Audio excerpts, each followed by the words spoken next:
Berikut hasil analisis saya yang dikumpulkan dari beberapa sumber dan referensi data terpercaya. Pertama, pindah ibu kota dari Jakarta ke Kalimantan adalah skenario besar dari Cina. Kenapa?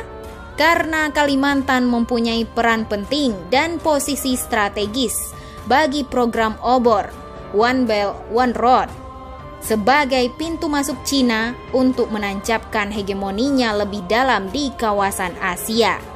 Dan Kalimantan secara geografis juga sangat dekat dari Cina. Dan juga secara demografis, komposisi warga keturunan Cina di Kalimantan cukup dominan dan kuat.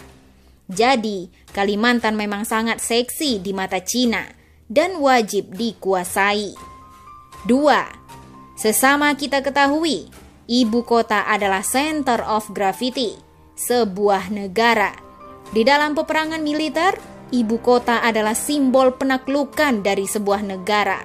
Apabila ibu kota negara berhasil direbut dan ditaklukkan, berarti itu akan sama dengan keberhasilan menaklukkan dan menguasai negara.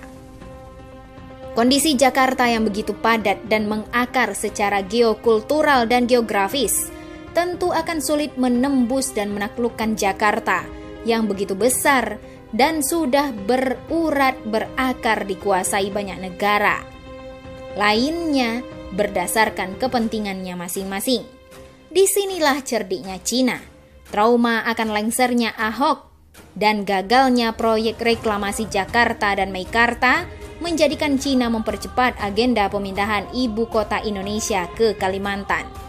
Tujuannya apa? Kalau ibu kota dipindah, maka Jakarta akan lumpuh. Kekhususannya pun akan dipreteli dan dicabut. Semua kendali negara dipindahkan ke tempat ibu kota baru, yaitu di Kalimantan.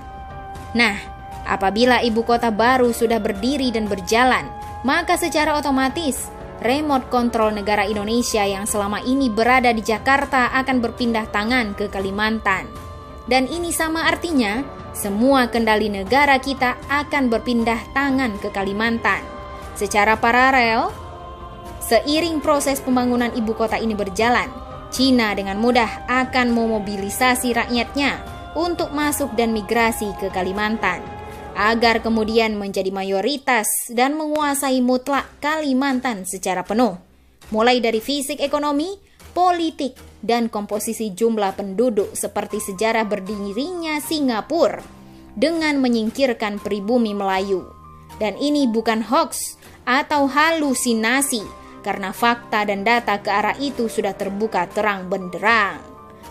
3.